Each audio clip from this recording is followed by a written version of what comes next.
Muito boa noite e bem-vindos à Hora de Jornal. A Procuradora-Geral da República diz que os desvios e a aplicação do dinheiro das dívidas ocultas podem ter ocorrido no estrangeiro. No seu informe anual, apresentado hoje ao Parlamento, Beatriz Buchil referiu que as transferências bancárias do caso foram feitas em bancos no estrangeiro e daí que apela à colaboração das autoridades judiciais de tais países. Foram instaurados 7 processos contra 19 de igual período anterior. É o quarto informe de Beatriz Buchil, desde que assumiu a função de Procuradora-Geral da República em 2014, e um dos mais esperados, já que é expectativa de muitos conhecer o desfecho dos casos das dívidas ocultas da Ematum, Proíndicos e MAM. No documento, que apresenta a fotografia da máquina da Justiça em 2017, a Procuradora-Geral da República começa por falar dos avanços registados e o destaque vai para a publicação do relatório de auditoria feita pela CROL e a denúncia ao Tribunal Administrativo sobre infrações financeiras cometidas no caso das dívidas ocultas. Contudo, Beatriz Buchil reitera a necessidade de colaboração das autoridades judiciais estrangeiras no rastreio de eventuais desvios do dinheiro no caso das dívidas ocultas. Tendo sido todos os valores dos empréstimos transferidos dos bancos credores situados no estrangeiro para as empresas fornecedoras de bens e serviços igualmente situadas no estrangeiro, a ter havido desvios, estes terão sido praticados a partir daquelas instituições. É assim que toda a informação relevante para o seguimento dos valores aferidos em eventuais desvios só poderá ser coligido com a colaboração das autoridades judiciárias estrangeiras dos países com que os valores tiveram contacto, como destino ao mero trânsito, diligências que estamos a realizar. Encoraja-nos a colaboração que vem sendo prestada por alguns países e reiteramos a nossa determinação de tudo fazer para o esclarecimento dos fatos e consequente responsabilização nos termos da lei. Reiteramos ainda o compromisso de partilhar as informações relevantes, sempre com respeito pelos princípios constitucionais e legais. Número de processos registrados. Sob o ponto de vista dos índices de criminalidade no país, os dados revelam que no período de análise registramos um total de 60.500 processos de crime contra 61.144 de igual período anterior, verificando-se uma diminuição de 644 processos, correspondente a 1,1%. À semelhança dos anos anteriores, os crimes contra o património apresentam índices de criminalidade mais elevados, correspondente a 45,3% dos crimes registrados, por força dos crimes de furto e roubo nas suas diversas formas. A estes, segue-se os crimes contra as pessoas com maior incidência nas ofensas corporais, violência doméstica e homicídios, com 16,2%, 10,3% e 5%, respectivamente. No que concerne à criminalidade registrada por província, verificou-se um incremento do número de processos nas províncias de Gaza, com 33%, de Manica, com 28,9% e Cidade de Maputo, com 27,2%. Tráfico de pessoas e de órgãos humanos. No nosso país, estima-se que o tráfico de pessoas destina-se essencialmente ao trabalho forçado e à extração de órgãos. Em 2017, foram instaurados 7 processos contra 19 de igual período anterior, representando um decréscimo de 12, correspondente a 63,2%. Foram proferidos despachos de acusação em 6 processos e em um recaiu o despacho de abstenção. Raptos e assassinatos. Registramos 18 processos por crimes de rapto contra 14 do período anterior. Foram despachados 18 processos, tendo sido em 16 deduzido o despacho de acusação e em 2 de abstenção. Vida anexo 9, tabela 2, página 121. Ao longo do ano, desenvolvemos ações de formação de magistrados e investigadores do Cernic, intensificamos a colaboração interinstitucional com as operadoras de telefonias móveis, conservatórias, instituições bancárias e o Banco de Moçambique. Crimes de corrupção. O sucesso na luta contra a corrupção convida-nos à reflexão sobre a necessidade da criminalização de algumas condutas que concorrem para a não observância da transparência na contratação pública. São os casos de pagamentos de comissões, a superfaturação de bens e serviços, com o fim de se retirar fundos do erário público, a apreensão fraudulenta de propostas baixas com o propósito de ganhar concursos e posteriormente solicitar adendas, uso abusivo de ajuste direto, pagamento antecipado integral de bens e serviços, entre outros. No domínio da responsabilização criminal, Excelências, não basta a conclusão da instrução preparatória dos processos. É necessário que sejam desencadeadas as fases seguintes até a decisão final. Beatriz Bushili considera que, apesar do déficit orçamental nas instituições de justiça, houve esforço para a garantia da legalidade, combate ao crime e celeridade processual. A Procuradora-Geral da República volta a afirmar que o Ministério Público vai prosseguir com investigações no sentido de esclarecer os vários crimes cometidos no país. Após o informe sobre o estado-geral da justiça no país, a Renamo e o MDM dizem que o mesmo não traz nada de novo e que Beatriz Bushili não toma medidas em relação às dívidas ocultas por não ser independente do governo. Já a Frelimo diz que os moçambicanos têm todo o direito de saber dos contornos das dívidas. Entretanto, que o informe da Procuradora-Geral da República foi exaustivo nas outras matérias. Temos algumas dificuldades de apreciar o informe que Vossa Excelência nos apresenta, pois este limita-se a enumerar ações tendentes à organização. Há mais de 20 anos que escutamos o mesmo tipo de informação. É o nosso entendimento que quem deve pagar as dívidas ocultas são as empresas e alguns moçambicanos referenciados no relatório de auditoria internacional, que as contraíram e não o povo moçambicano. É de veras preocupante uma Procuradora-Geral incapaz de fazer face a esta onda de corrupção generalizada na administração pública, que começa, obviamente, que pontifica com esta questão das dívidas ocultas. Mas isto resulta, de alguma forma, aquilo que temos chamado a atenção várias vezes, da forma que a Procuradora-Geral da República foi nomeada pelo chefe de Estado. E vimos hoje no jornal, o chefe de Estado é o indivíduo que é, portanto, dessas dívidas ocultas. Logo, é impossível agir contra o chefe de Estado. Há uma impunidade, portanto, a justiça de Moçambique é forte para os fracos e fraca para os fortes. Isto é preocupante. Os moçambicanos merecem e devem ter toda a informação sobre os passos que estão a ser dados. Primeiro, em relação àquilo que são as responsabilidades criminais, havendo-as. Quanto às demais matérias, nós achamos que é um relatório exaustivo, aborda de forma sumária o que de janeiro a esta parte, tanto a dezembro de 2017, terá ocorrido no país. Estamos e mantemos a nossa preocupação em relação aos homicídios, um problema gravíssimo, em nosso entender. Estamos igualmente preocupados com os crimes ambientais. O aparecimento recente de pontas de marfim em contentores para serem transportados para a Ásia demonstra que ainda temos desafios em relação ao combate dos crimes ambientais. Pois bem, olhamos para outro ângulo da informação. Estão na fase conclusiva as obras da construção do maior porto de pesca de Moçambique e um dos maiores de África, que terá capacidade para acolher 16 embarcações industriais em simultâneo e manusear 70 mil toneladas de pescado a partir de junho deste ano. O maior porto de pesca de Moçambique, que está a ser construído na cidade da Beira, cujas obras de construção iniciaram em meados do ano passado, termina em junho próximo. Com a conclusão das obras, a cidade da Beira passará a ter capacidade para acolher em simultâneo 16 embarcações industriais contra as atuais 8 e com capacidade para manusear 70 mil toneladas de pescado por ano contra as atuais 300 toneladas, pois o porto estará apetrechado de um complexo frigorífico de ponta. As obras foram visitadas nesta quarta-feira por membros do Conselho de Ministros que ficaram bastante impressionados com a infraestrutura.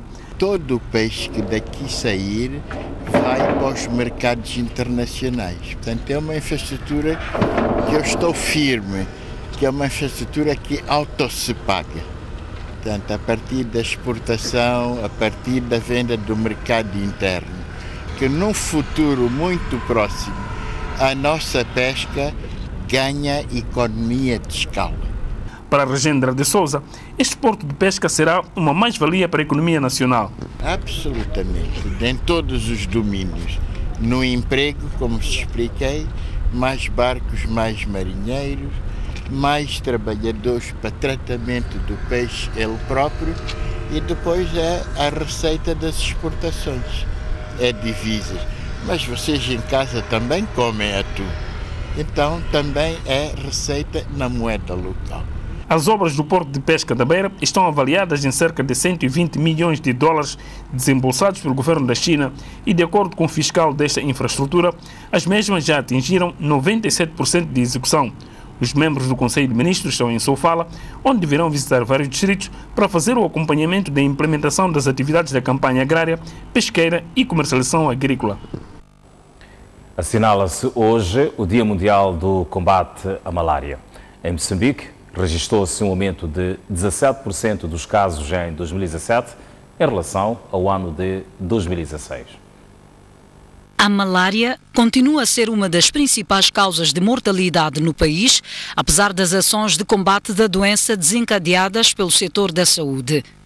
Foi nessa perspectiva que o Ministério da Saúde e a Universidade Pedagógica lançaram o Programa de Intervenção e Prevenção da Malária. Moçambique registrou um aumento de 17% dos casos de malária. E as províncias que contribuíram para este aumento são Manica, Tete, Gaza e Inhambane. Este número de casos constitui uma grande preocupação para o governo de Moçambique, uma vez que interfere negativamente no desenvolvimento econômico e social do nosso país. Na ocasião, a Academia reafirmou o seu compromisso na sensibilização das comunidades sobre as causas e consequências desta pandemia. Neste universo de mais de 60 mil estudantes, se cada um dos nossos estudantes pudesse mobilizar só a sua família em casa, o impacto já seria muito grande. Os Estados Unidos, através do embaixador Diane Pittman, comprometeram-se a reforçar o apoio a Moçambique nos setores de saúde, energia e agricultura. Desde 2007, os Estados Unidos da América contribuíram quase 330 milhões de dólares ao país. Este dinheiro, estes recursos vão a todas as províncias para combater esta doença de malária. Só no ano passado foram registados 1.114 óbitos contra 1.685 de 2016, o que representa uma redução de 33%.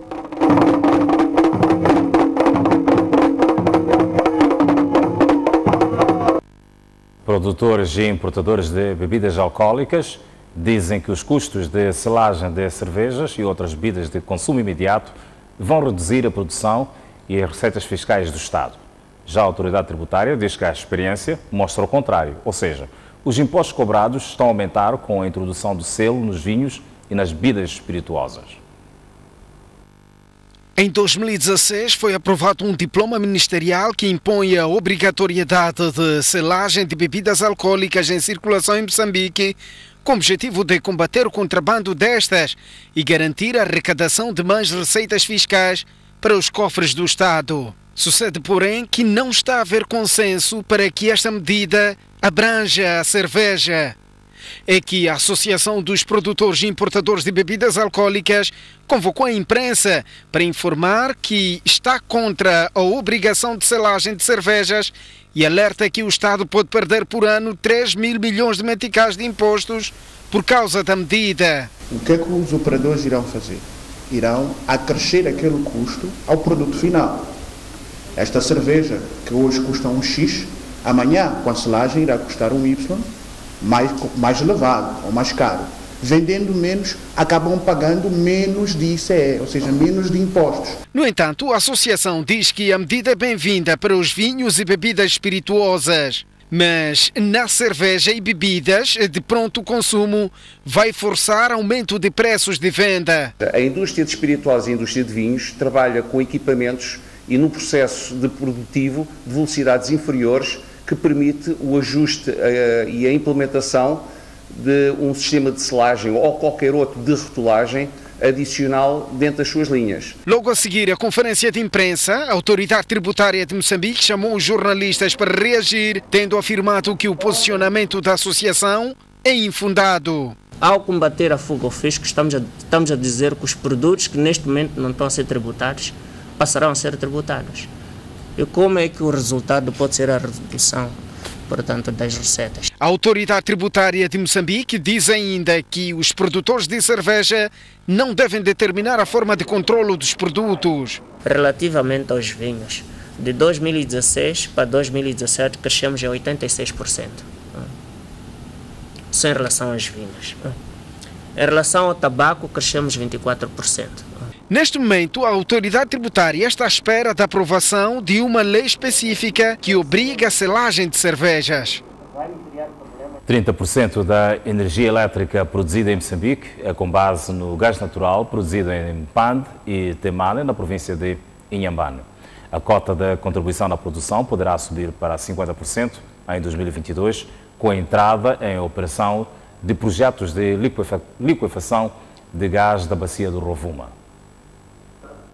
Dados revelados esta quarta-feira pelo vice-ministro da Energia e Recursos Minerais, Augusto Fernando, indicam que em 2012 a produção de energia em Moçambique era 100% na base hídrica, ou seja, através da hidroelétrica de Cahora-Bassa, um cenário que hoje mudou devido ao uso de gás natural de Inhambane. O gás natural está tendo um impacto significativo na matriz energética do nosso país, pois se em 2012 a energia em Moçambique era 100% na base hídrica, hoje o cenário mudou substancialmente, onde a energia hídrica representa 70%, os restantes 30% são segurados para a produção de energia, com base no gás natural, garantindo-se desta forma a diversificação da matriz energética do nosso país. Projeções mostram que dentro de 4 anos, cerca de metade de energia elétrica poderá ser produzida através do gás natural. O gás natural será uma componente determinante na matriz energética, depois com a entrada da operação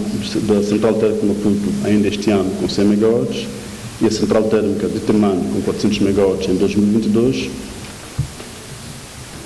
com produção de energia à base do gás natural, o que vai representar 45% a 50% das necessidades do país, melhorando de sobremaneira aquilo que é a nossa segurança no fornecimento de energia elétrica. Augusto Fernando desafiou ainda a empresa Petromoc a utilizar o gás natural como combustível, como forma de reduzir as divisas que o país despende anualmente na compra de gasolina, gasóleo e outros derivados de petróleo. Cerca de 900 estudantes do Instituto Médio Técnico Profissional de Pemba estão sem aulas devido ao corte de energia elétrica efetuado pela empresa Eletricidade de Moçambique, que exige o pagamento de uma multa avaliada em 160 mil meticais. Desde que a EDEM cortou energia elétrica no Instituto Médio Técnico Profissional de Pemba, apenas os estudantes do curso diurno é que frequentam a escola. No entanto, mesmo estes não estão a ter aulas práticas. Não há energia, cortaram. Então até que discutimos com o formador lá na sala, estávamos a discutir sobre isso mesmo, de assunto de energia. Foi cortado desde semana passada. Cortaram na semana passada e até agora ainda não estamos a ter aulas práticas. Segundo apurou a STV, a situação que afetou mais de 900 estudantes, dos quais cerca de 300 no curso noturno, está relacionado com uma dívida acumulada de 160 mil meticais que o Instituto deve pagar à EDM para voltar a ter energia elétrica. E já requisitamos para podermos pagar algumas despesas. E existe uma certa burocracia que faz com que o processo demore. Tentamos negociar com a EDEM para poder, escrevemos uma carta para poder compreender um bocadinho e dar um tempo de espera. Infelizmente, ficamos surpreendidos com o corte de energia na sexta-feira passada. Para além de energia elétrica, o Instituto Médio Técnico Profissional de Pemba também sofreu corte no fornecimento de água potável devido a uma dívida estimada em 32 mil meticais. O governador da Zambésia, Abdul Razak, afirma ter acompanhado com preocupação o desabamento da ponte que liga a cidade de Quelimane, da zona de Inhangome. Razak diz que não é momento para barulho, mas sim para encontrar soluções e, por isso, apela ao Conselho Municipal a unir esforços com o Governo Distrital. A queda da ponte que liga o bairro Xoabudembe da zona de Inhangome mudou por completo a vida de mais de 3 mil habitantes. O governador Abdul Razak diz que o Conselho Municipal de Quelimane recebe fundos para resolver problemas do gênero. A situação, naturalmente, que é de lamentar, mas também acho que cada qual tem a sua responsabilidade. É uma ponte que está no município de Quelimane. O município de Quelimane tem responsabilidade, recebe o apoio e recebe o financiamento em termos de fundo de estradas para estabelecer as prioridades em relação àquilo que é, digamos, são as necessidades do município. Todavia, Razak diz que não é momento para a troca de acusações, mas para procurar soluções para resolver o problema. Portanto, há a responsabilidade do município. O que eu acho que a postura que deve ser é qualquer instituição, qualquer órgão que tenha este tipo de situações deve se aproximar de outros para ver se há possibilidade de algum apoio ou não, e não atirar pedras uns aos outros, que não leva a lado nenhum. Portanto, o que eu queria sugerir ao município de Quelimane é entrar em contato com a administração do distrito de Quelimane, com a administração nacional de estradas, para ver qual é o apoio que pode eventualmente existir para que resolver a situação. Refira-se que a ponte desabou na noite do passado dia 19 deste mês. De seguida olhamos para o envolvimento da mulher na pesquisa e lecionação. A professora catedrática Ildizina Dias considera que os homens envolvem-se mais nas pesquisas académicas e lecionação que as mulheres. Por isso, defende que é preciso mudar o atual cenário da rapariga no sistema de ensino no país. Ildizina Dias, única mulher com o grau de professora catedrática na Universidade Pedagógica, defende que o nível de envolvimento das mulheres em pesquisas académicas ainda é fraco em Moçambique. No seu ponto de vista, é preciso reverter o cenário para que ela se envolva mais. A professora falava esta quarta-feira no evento organizado pela Universidade Pedagógica, inserido nas comemorações do mês da mulher moçambicana. Participantes do evento, na sua maioria mulheres, discutiram o papel da mulher na pesquisa e lecionação. Tem de haver estratégias dentro das universidades, estratégias e políticas para promover as mulheres, mas não só, eu penso que nós próprias mulheres, era o que eu estava a dizer, eu acho que nós próprias mulheres temos de assumir a pesquisa com prazer e fazer essa pesquisa, porque ela é necessária para o desenvolvimento do país e do mundo. Já a docente universitária Amélia Lemos apontou como exemplo a Universidade Pedagógica, que atualmente tem 3.061 docentes, entre eles apenas 631 mulheres. Para si, a valorização do potencial da mulher é peça fundamental para o maior envolvimento desta na academia. No meu entender, a seleção começa da base, na escola primária. Por quê? Por causa da desigualdade do acesso. Por seu turno, a docente Sarita Henriksen considera que outro desafio é a qualidade de acesso ao ensino por parte da rapariga, fato que, no seu ponto de vista, atrasa o seu empoderamento. Este equilíbrio é muito difícil como mulher, professora, pesquisadora, atingir o equilíbrio entre a família e o trabalho. O programa alusivo às comemorações do mês da mulher moçambicana contou com a presença do reitor da Universidade Pedagógica, docentes, estudantes e outras individualidades. O Grupo SOIC manteve hoje um encontro com o secretário-geral do Partido Frelimo para abordar os desafios da indústria da mídia e o seu papel na construção de uma sociedade informada.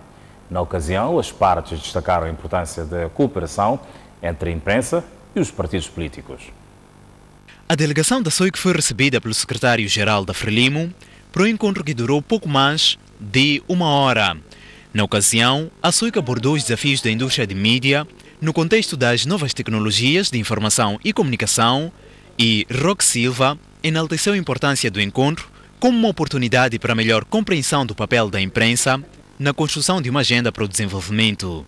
Se nós estamos numa sociedade onde não há comunicação, certamente todo o processo de transmissão de conhecimentos, de expectativas, de visões fica ofuscado, e para essa via não temos desenvolvimento que se pretende construir. Então, isto é uma demonstração clara de que os órgãos de comunicação social e os partidos políticos podem juntar sinergias no sentido de consolidar esta ideia de que precisamos de construir uma agenda nacional de desenvolvimento, uma agenda nacional assente num ambiente de diálogo, e só há diálogo quando duas pessoas, independentemente da natureza de existência dessas instituições, podem sentar, trocarem pontos de vista. Julgo ter sido muito importante, deu para perceber com muito detalhe o que é a SOIC, o que é a STV e como é que pode participar em processos políticos, mas em todos os processos de desenvolvimento. Mas também acredito que a direção da SOIC teve a oportunidade de perceber de que maneira é que nós, como partido político, podemos contribuir para o desenvolvimento da comunicação social e, por essa via, todos nós darmos a nossa contribuição para o processo de desenvolvimento deste país, que é nosso, e por essa razão temos responsabilidade sobre ele. Já o PCA do Grupo SOIC, Daniel David, disse que o encontro permitiu colocar o partido a par da sua missão, enquanto um grupo de mídia com responsabilidade no desenvolvimento do país. O foco é falar sobre a indústria de mídia em Moçambique. Como é que os mídias se desenvolvem, como é que operam e como é que podem garantir a sua sustentabilidade. Uma sustentabilidade quer na vertente do seu crescimento econômico, mas também quer na vertente de seu papel de informar, educar e entreter, que é a grande missão do Grupo SOIC. Esse é que é o grande foco destes encontros, que foi muito bom. Foi muito bom ouvirmos as ideias, o partido ouvir as ideias que o grupo tem e perceber da dinâmica do crescimento do grupo, principalmente neste momento da revolução tecnológica. Nesta reunião, a delegação da SOIC era composta pelo PCA e pelos administradores Jerimés Langa e Olívia Massango. Para além da Frelimo, o Grupo SOIC vai manter encontros com outros partidos. Momento de observarmos já a nossa primeira pausa no Jornal da Noite. Voltamos já a seguir com mais notícias. Até já, eu espero por si.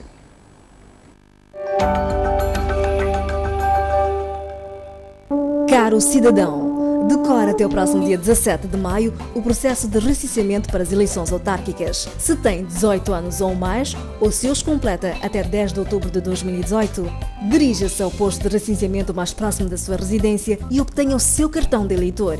O cartão antigo já não é válido. Recenseie-se, só assim poderá votar ou ser votado.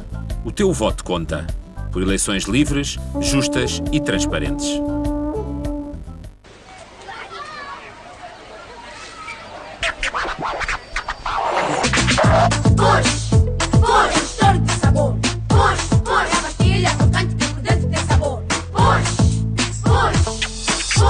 De sabor. É só pôr na boca e curtir as sensações. É mesmo assim, deixa-te levar por essa onda de sabor, já? Push, estouro de sabor. No app, agora é Push, a pastilha crocante com um recheio líquido cheio de sabor. Oceana, distribuindo qualidade. Lembras-te quando era preciso sair de casa para visitar outros sítios? O mundo mudou e tudo evoluiu. A voz transformou-se em texto. E o texto em imagem.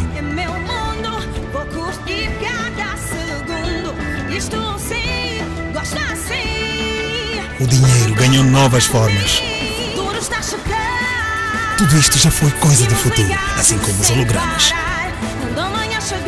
Porque o futuro é principalmente sobre oportunidades. Vem com a Vodacom descobrir o amanhã. O futuro é tudo bom. Vamos?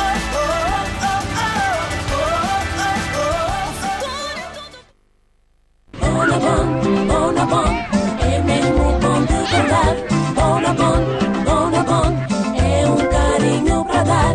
É um prazer embrulhado, é um toque de amor. Bonabon, para mim, para te dar a ti. Bonabon, no melhor chocolate, junta-se um suave creme de amendoim e biscoito crocante. Bonabon, recheado de prazer. Bonabon, tem tudo aqui para ti. Oceana, distribuindo qualidade.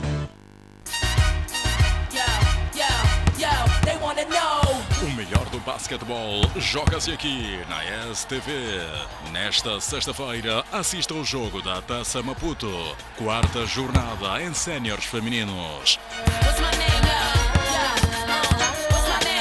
Às 18h15, Costa do Sol, Ferroviário de Maputo, no pavilhão da Politécnica. Uma partida a não perder, aqui na STV Notícias. Nós preparamos um programa que falou de deveres e direitos. É bom, eu sei que é bom. Cheira a tu e eu.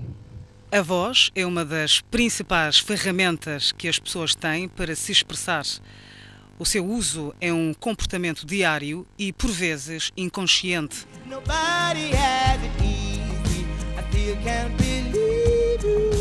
Usamos a voz para falar e cantar, mas também para gritar, rir, tossir e chorar.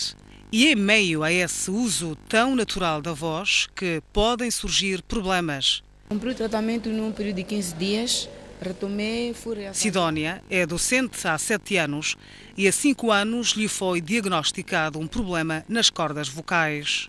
Numa bela manhã, quando acordei, não conseguia exprimir algumas palavras. Estava com as amígdalas dilatadas e, ao mesmo tempo, tinha os nodos nas cordas vocais. Para resolver os problemas, a docente do Instituto de Ciências de Saúde foi submetida a 2 cirurgias. Primeiro extraí as amígdalas no dia 10 de janeiro de 2013 e no dia 3 de fevereiro retirei os nodos das cordas vocais. Hoje, Sidónia sente-se melhor, mas continua a fazer consultas de controlo e sessões de terapia da fala. Eu aprendi quando falar, como falar, com quem falar, não gritar, não falar em tom alto, nunca estar sem uma garrafa de água. Ouvir a minha voz não sair.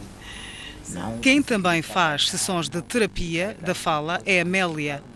Há 4 anos foi detetada um nódulo nas cordas vocais e passou por uma cirurgia, mas continua com limitações. Cantava na igreja, fazia tudo, carregava, trabalhava, mas agora não consigo fazer nada. Mesmo falar é difícil. Em Moçambique não há estatísticas globais, mas o maior hospital do país registrou 61 pessoas que procuraram serviços de terapia de fala no primeiro trimestre do ano. 40 são de causa funcional e 21 de causa orgânica, sendo 53 do sexo feminino e 8 do sexo masculino, com uma idade compreendida entre 30 e 50 anos. Especialistas alertam que é preciso cuidar da voz com a mesma atenção que se cuida do corpo. A nossa voz é que identifica-nos como pessoa e, fora isso, emite as nossas emoções. As causas dos problemas vocais podem ser funcionais, quando resultam do mau uso da voz, ou orgânicas, quando resultam de lesões nas cordas vocais. E temos aquilo que chamamos como abuso vocálicos, que podem vir a culminar no funcionamento ou aquilo que chamamos de disfonia funcional, que é na base do grito, quando a pessoa grita muito ou tem uma tosse progressiva ou prolongada. Esses problemas também podem vir a culminar na emissão da voz. E a prevenção pode ser feita com medidas simples, tais como beber muita água. Consumir bastante água. O mínimo do dia, em 24 horas, tem que ser 2 litros de água. Esse aqui é o mínimo aceitável. E quando a temperatura mudar ou está fazendo frio, poder as pessoas agasalharem-se. As sessões de terapia da fala são feitas através de exercícios adequados à condição de cada paciente.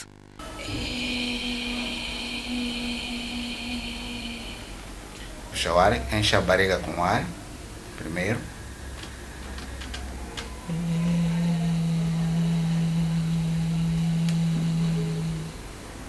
O som tem que ser ao mesmo tempo. Além dos exercícios, os pacientes são dados outras recomendações, algumas das quais não são fáceis de cumprir. Coisas todas que disseram, qual é a mais difícil de seguir? É não falar, não consegue cumprir não falar, porque as crianças... A mais difícil é aquela de ter que imitar o gesto, o som com E. Ela é muito difícil porque ela exige muito do paciente. Tens que relaxar completamente, esquecer, desligar. Profissionais que usam a voz como instrumento de trabalho, tais como professores, cantores, atores, locutores, políticos e operadores de linhas de atendimento ao cliente, constituem um grupo de risco. Não consumirem bebidas alcoólicas, não consumirem tabaco em excesso e não, quando estiverem numa sala muito climatizada como ar-condicionado, tentarem diminuir ao máximo o ar-condicionado e beberem bastante líquidos conforme nós recomendamos, o único líquido que é recomendável é a água. O mínimo são 8 copos diários.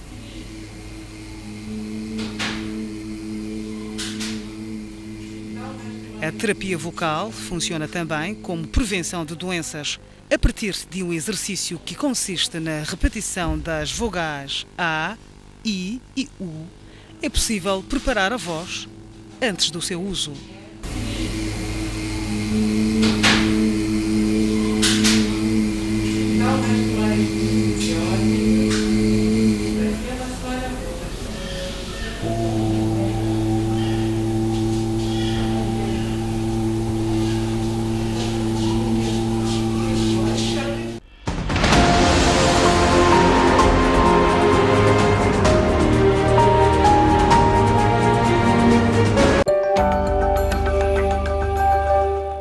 Retomamos as notícias no Jornal da Noite. A polícia deteve na região de Nhamatema, distrito de Barue, província de Manica, 26 imigrantes ilegais, todos de nacionalidade etíope, que estavam em trânsito para a vizinha África do Sul. Estes dizem que fogem à onda de violência que se vive no seu país. Manica virou nos últimos tempos corredor privilegiado pelos imigrantes ilegais que, regra geral, o seu destino é o vizinho África do Sul. Há dias, este grupo, que diz ser de nacionalidade etíope, caiu nas malhas da polícia quando pretendia entrar na terra do Rand através da fronteira de Zobwe. We are coming from Ethiopia to Kenya, Kenya to Malawi. Seguimos a rota Etiópia até Quênia. De lá fomos a Malawi. Entramos em Moçambique e vamos até a África do Sul procurar sossego. Going to work there. E porque no intervalo de 2 meses, este é o 4º grupo que usa o corredor da Beira para emigrar ilegalmente à África do Sul e não só, procuramos saber da porta-voz da PRM Manica se tal facto deve-se à fragilidade na atuação da Polícia de Guarda-Fronteira e a resposta foi a seguinte.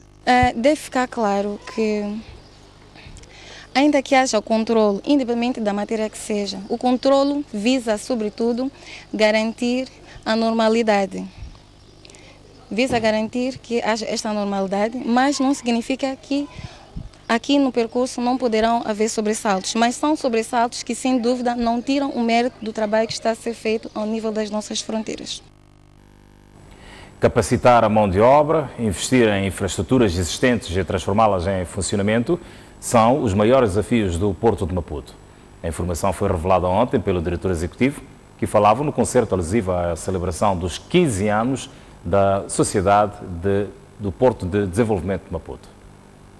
Ao longo dos 115 anos de vida do Porto e 15 de concessão à Sociedade de Desenvolvimento do Porto de Maputo, MPDC, ocorreram grandes mudanças na infraestrutura. Entretanto, a empresa gestora do Porto diz que há desafios no desenvolvimento da atividade ferroportuária.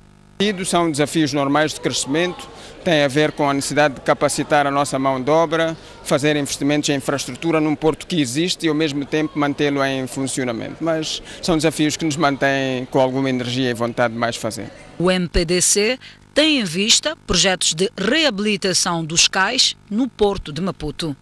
Penso que já foi anunciado que vamos começar em junho deste ano a reabilitação de 1000 metros de cais linear, com o objetivo... Milhares de trabalhadores sul-africanos saíram hoje à rua para protestar contra a nova proposta do salário mínimo. A nova proposta salarial, que poderá ser implementada no dia 1 de maio, é de 20 randes por hora.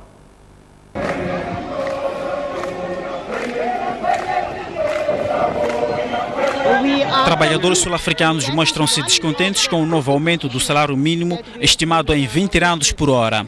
Liderados pela Federação Sul-Africana dos Sindicatos e pelo Sindicato Nacional dos Metalúrgicos, os trabalhadores marcharam pelas ruas de Joanesburgo até ao Ministério do Trabalho para exigir a reversão da proposta salarial. As duas organizações laborais consideram o salário mínimo oferido pelos sul-africanos injusto e escravizador. Entretanto, nem todos discordam dos 20 randes por hora.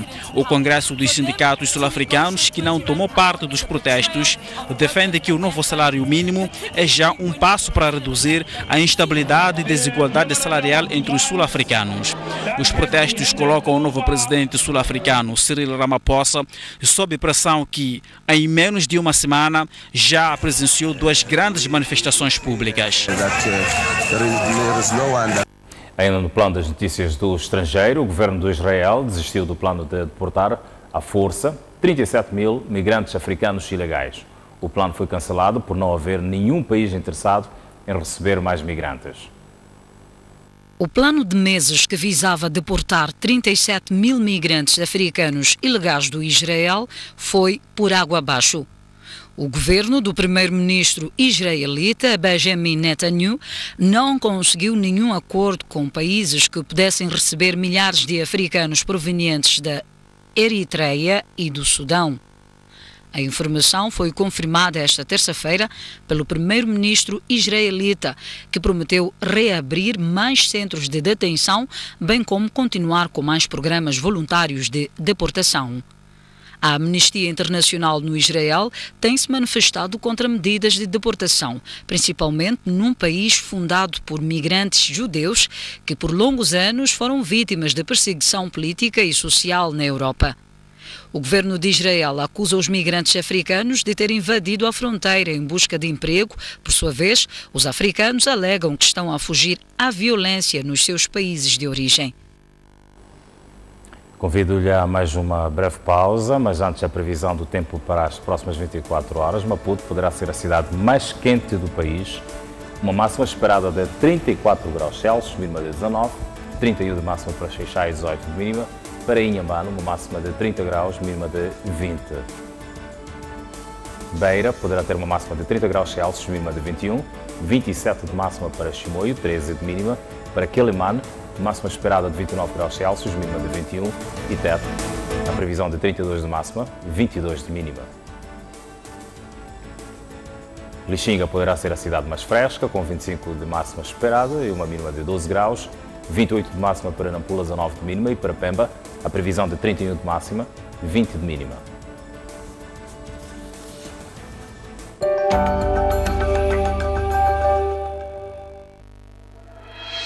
O país mudou.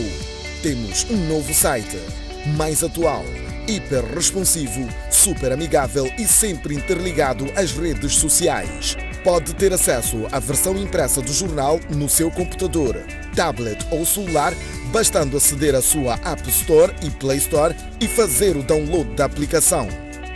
Este é o melhor presente que podíamos dar aos nossos leitores pelos 12 anos do jornal O País. O País, a verdade como notícia.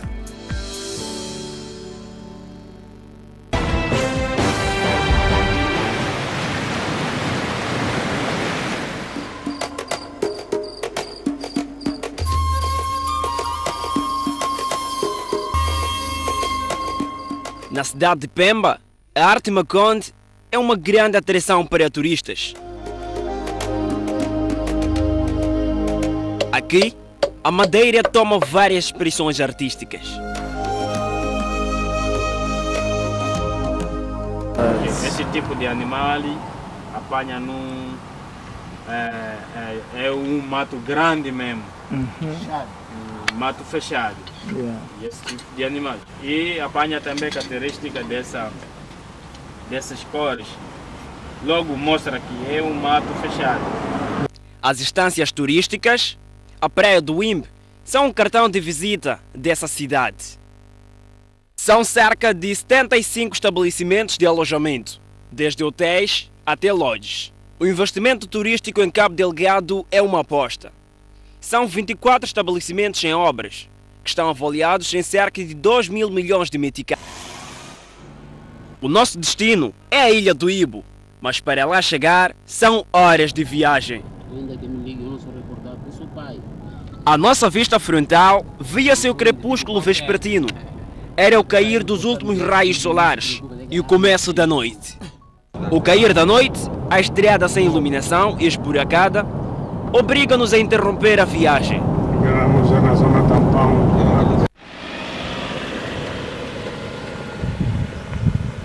cruzamos o distrito de Kisanga. Chegamos ao local da travessia para a Ilha do Ibo. 6 horas da manhã e a maré muito baixa. Nós prevíamos chegar a este lugar, que é em Kisanga, por volta das 20, 21 horas de ontem, mas só hoje é que conseguimos chegar porque dormimos em Macomia, um outro distrito que fica a quase 100 km daqui. Agora vamos fazer a travessia para a Ilha do Ibo. Como vê, a maré está muito baixa. Agora vamos andar a pé até ao barco. Tivemos que trocar de roupa e até mesmo dobrar as calças, que é para poder permitir a travessia.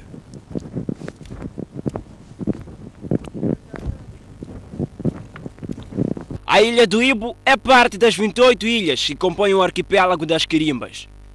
Um lugar que faz parte dos 5 melhores destinos turísticos de Moçambique, junto com Gorongosa, Bazaruto, Maputo e Niassa. O mar muito calmo marcava o preparo da nossa travessia. Tomamos o rumo que nos leva até Ibo. Contemplamos as águas cristalinas, as belas paisagens, a cumplicidade entre o céu e o mar. As ilhas desta área formam uma linha quase contínua. A Ilha do Ibo foi a primeira capital da província de Cabo Delgado. É atualmente habitada por cerca de 8.000 pessoas. A população vive maioritariamente de pesca.